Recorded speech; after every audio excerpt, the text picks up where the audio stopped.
Hey guys, here's another review. I would say It's Never Too Late is a nice change of pace from the standard Batman episode, but I can't really say that, considering the last jumble of episodes I've reviewed. Here is another episode where we mostly follow a character that is not Batman. I'm not saying this as a negative against the episode, but it's been a while since we had a story that almost solely follows Batman as he's investigating a case. Two-Face we almost completely see from Harvey's perspective, though a little less in part 2. Before that we had Be a Clown, where we take on the perspective of the mayor's son, and The Forgotten does follow Bruce, but he's different from how he normally is. The episode before that is POV, where we mostly get the point of view of Montoya. Didn't mean to go on about that, but maybe that is a weakness of watching this series in the production order. Let's just say I can't wait to get to the 14th episode of the box set. Anyway, the focus of this episode is a drug lord named Arnold Stromwell, who is fighting Rupert Thorne for control of the rackets in Gotham, as Commissioner Gordon says. Stromwell's son has gone missing, and Stromwell thinks it's Thorne who has him. Stromwell's life right now is pretty much in shambles because not only has he lost his son, but his marriage has been broken and his drug empire is crumbling under the competition with Thorne. We're back again with trains here because we're given a flashback of the most traumatic experience Stromwell had when he was a boy, where he was almost killed by an incoming train. I really like the coloring of the flashbacks, which really adds a lot of atmosphere to the scenes. They really feel like they took place a long time ago, as if you're watching a film from the early 20th century. Rupert Thorne is planning a trap for Stromwell at a diner while Batman is keeping tabs on them. Soon after Stromwell arrives, he calls Thorne a lowlife and throws him around the diner thinking Thorne has his son. He calms down after Thorne says he has no idea what happened to his son, which is when Thorne bails and the diner blows up. Batman is able to save Stromwell from the explosion while telling Stromwell to give information about the gangs.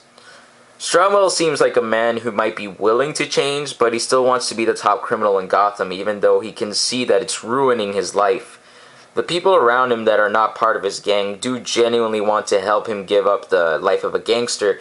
The sad thing is that he's so absorbed with his power that it's difficult for Stromwell to see beyond that. He started out selling drugs and has become a manufacturer, to which Stromwell tells Batman, "For the record, I make candy." One of the things I give this episode major props for is the fact that it doesn't pull punches in the consequences Stromwell faces for his gangster life. My favorite scene is when Batman takes Stromwell to a drug rehab center. After Batman awesomely intimidates him into stepping inside, he sees his son lying on a bed with his ex-wife beside. Stromwell swears he will find the guy that got his son hooked, but is rocked to the core when his ex-wife tells him that his drugs and his people are the cause of his son being hooked on drugs. It's a very powerful scene, and I'm not sure we'd see that in an action-adventure cartoon nowadays. Batman tells Stromwell to turn himself in and give the information to the DA's office, and Batman gets a great line when he says, "It's time to stop Stromwell. It has to stop Stromwell." When they go to a records room to get the information on the gang, Stromwell shows that he still hasn't changed because he double-crosses Batman, saying he'll take his son home to make sure he gets better. Batman says Stromwell is just fooling himself again, and that's very true. Stromwell is letting his drive for power get the better of him until he can't even see that it's obviously destroying not just his own life, but his son as well. There are two more things considering the scene in particular that bumps this episode up. The first is that Stromwell's characterization is very believable. Because he had power for so long, he's not going to give it up as easily as Batman thinks he will, so it's very realistic when we see Stromwell hasn't changed. Of course, the audience at first thinks that the impact of his son being sick on drugs would push him to give up crime, but when he doesn't, it shows us just how much denial Stromwell really has. The second would be that there is no real personal reason behind Batman trying to help Stromwell. Batman doesn't just beat Stromwell up and take him to the police, but tries to talk reason into him so he can get his life together. This is something else we don't see as often nowadays, where Batman tries to help a criminal. I kind of wish we saw this more often, though after Batman got out of his War Games phase in the comics, he has become more compassionate again. I think a story like this would make for a great one-shot issue, and it would be cool to see it in the newly relaunched Legends of the Dark Knight comic. Anyway, Even while Batman is occasionally intimidating Stromwell, he does show his more noble qualities by seeing hope in Stromwell for becoming a better man. While Batman would gain something in return for Stromwell turning himself in, the aforementioned scene in the drug rehab center, Batman shows he genuinely cares. Going back to the scene where Stromwell double-crosses Batman, they are interrupted by Thorne's men, who have found out that Stromwell survived the explosion. How they found out was pretty funny, actually, because they heard a witness talking to Commissioner Gordon about how Batman saved someone from the fire. And the guy says, "I seen it! Like a dark angel snatching the guy from the fires of Hades, man!" So Thorne and his men chase Stromwell down the train yard while Batman is taking them out one by one. After some action, Stromwell runs into a priest who Batman had been talking to earlier in the episode about helping Stromwell. Stromwell gets the flashback again, this time with a little added at the beginning where he is offering his brother candy, but won't take it because he knows Stromwell stole it. The train comes again, and this time we see at the end that his brother Michael pushed him out of the way.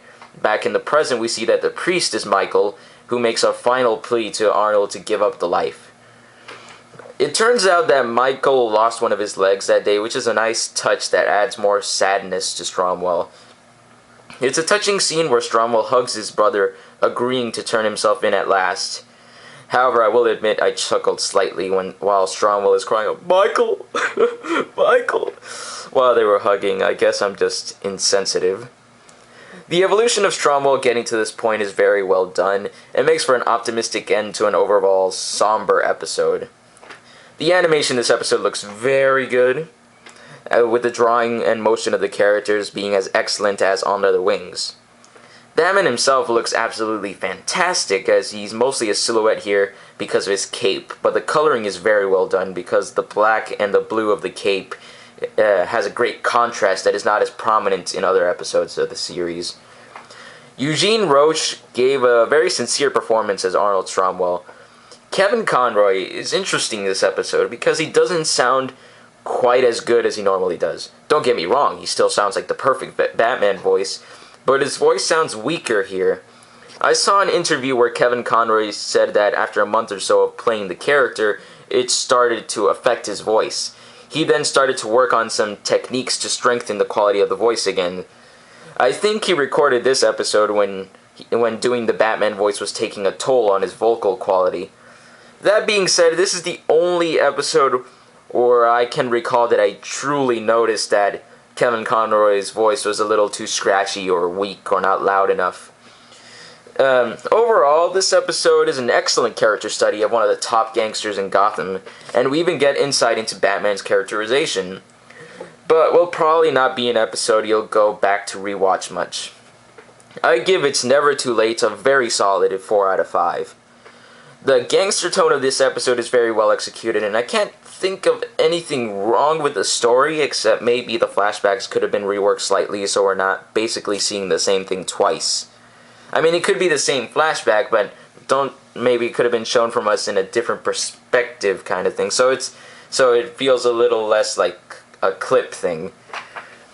Perhaps on that principle, I should rate it higher because I said, there's barely any flaws with it. But replay value is a factor, and I almost never feel compelled to rewatch It's Never Too Late. But this is still a very solid episode. You should definitely watch it if you can. Thanks for watching my review, and I can safely say that I'm not looking forward to the next episode. Life would be much easier if I could magically skip to the episode after, which is all the more tempting considering what the episode after the next one is. But as I said, I was going to review each episode, so next week, stay tuned for my review of the infamous I've Got Batman in My Basement.